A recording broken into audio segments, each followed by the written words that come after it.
naman, syempre. Dugi art lang to. Ito, kakagising lang.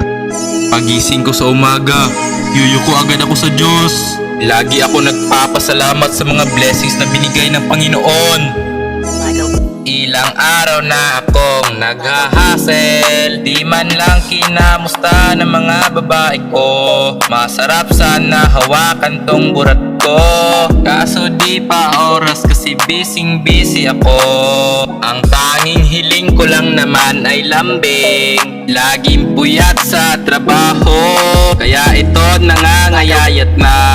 Kaya sana makantot na kita.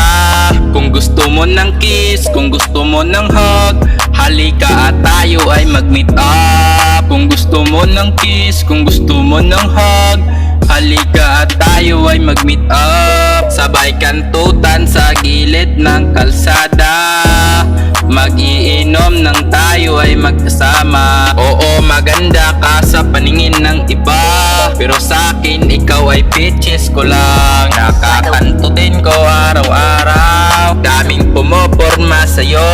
Di nila alam, pinapakain ko lang sa'yo ang burat ko. Masarap ba ang burat ko? Bakit mo binabalik-balikan? Nasarapan ka ba? Nasarapan ka ba? Kung gusto mo ng kiss, kung gusto mo ng hug, halika at tayo ay mag-meet up. Kung gusto mo ng kiss, kung gusto mo ng hug, halika at tayo ay mag-meet up. Sabay kantutan sa gilid ng kalsada, mag-iinom nang tayo ay magkasama. Darating sa oras na ako ay busy mag-hustle, kaya wala na akong oras sa'yo. Kaya istipot ka lang dyan babae ko, hintay ka lang sa tawag ko.